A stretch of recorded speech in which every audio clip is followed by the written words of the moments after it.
everybody. This is Dr. Greg Sloop, and it's time for Live at 5 on this Wednesday, May 29th, 2024. Hope you're having a fantastic day and God's blessing you richly. We are continuing our look at famous and well-known passages and scriptures in the Old Testament. Today we're up to Genesis chapter 29, beginning in verse 15, where we're talking about Jacob marrying Rachel and Leah and Rachel. This is one of those stories that has a whole lot of cultural differences than we have today.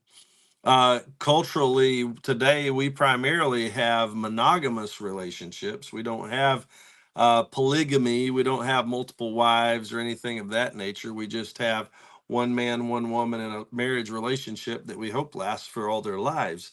In the ancient Middle East, the area where Jacob went to get his wife Rachel.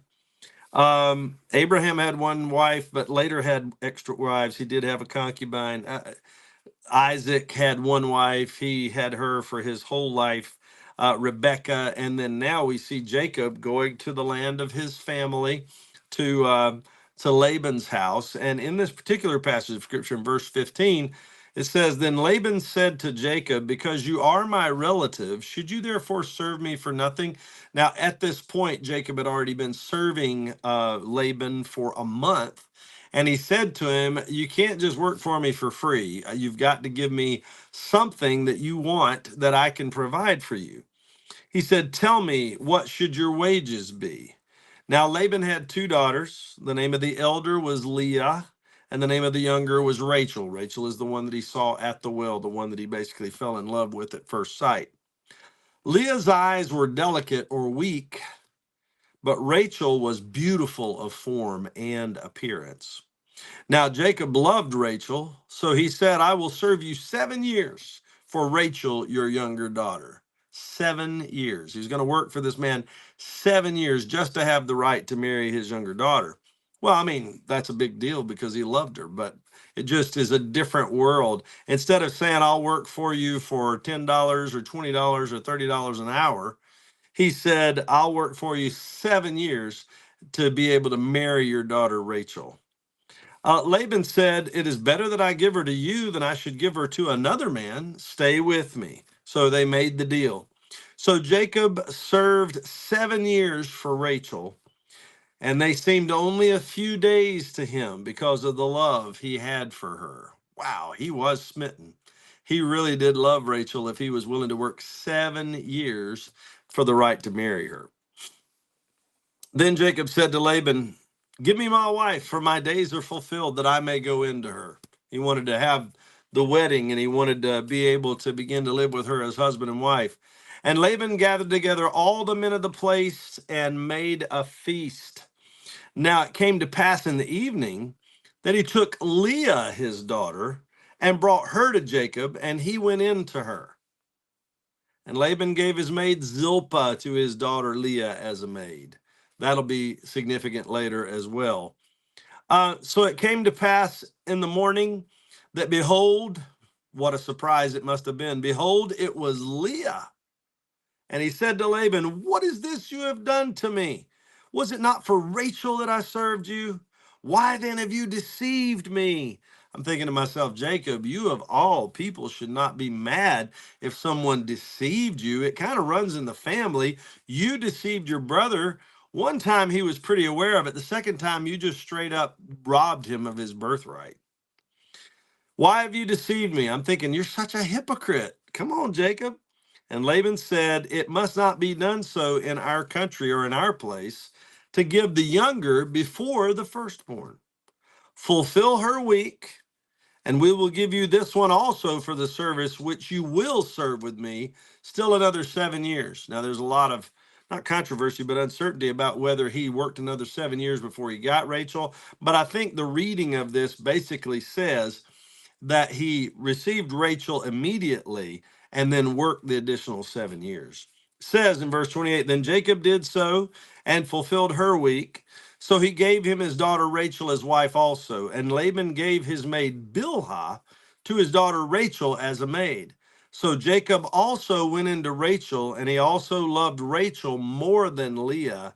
And he served with Laban still another 7 years. I'm thinking that means he had Rachel immediately and worked the other 7 years. There are some that say, because it says Jacob did so and fulfilled her week at the beginning of verse 28, that means he worked 7 years additional and then got Rachel as his wife and then served an additional 7 years after that. I think that's not how it should read. I think the translation's a little bit uncertain there. Um, the bottom line is this: Jacob was suffering from the same treatment with which he treated his brother. He deceived his brother, Laban deceived him. I think it's all in the family. Abraham lied to Elimelech about his wife and said she was his sister. Isaac did the same thing with Rebekah to Elimelech and his people as well. I'm just thinking, come on, you guys are just full of deception and trickery and lies. And then here we see Laban also tricking Jacob into working for him 14 years and giving him the daughter he did not ask for first. I'm telling you, that must have been a great party, or else it was late at night and there were no lights on. And Laban brings his daughter Leah and gives her to Jacob in the dark. And the next morning he wakes up and there laying next to him is Leah instead of Rachel. What a shock that must have been. I don't know. It seems like I think I could have been able to tell who it was that I was with, but I guess Jacob didn't, and he got deceived. What is the bottom line? What is the moral of this story, if you will? To get what you want, sometimes you may have to do more than you think it's worth. But in the end, if you do what you have to do to get where you need to be to fulfill the plan of God, it'll be wonderful in the end. Don't be discouraged. Don't be despondent. Don't quit. Keep trying, keep moving, keep pressing through, and know that God is waiting on the other side with the reward that he sees you deserve. That's the word for today. Good to see several of you on with us. I see Richard Britt, Cordia Tackett, Gene Goodman, Sharon Pabla. So glad you're on here, Sharon Noblet. Thanks to all of you for being with us today. And whatever time of day or night you watch live at 5, we appreciate it so very much. And it's an honor for us to bring this short Bible study to you each and every day, Sunday through Friday. Spend some time with God every day. It'll help you understand how God's plan works. This story is a little bit convoluted, but it still gives you a moral. Keep going for what you know you are supposed to have or what you know you're supposed to do, and God will reward you in the end. He absolutely will. The twists and turns, the bumps in the road, they could all be part of God's plan, and they could all be getting you to the place you need to be. Just trust God. It'll be when you spend that time with God and read about these types of stories, it will be the best thing you do all day. Please know we love you and we're praying for you. And I look forward to seeing you all again tomorrow live at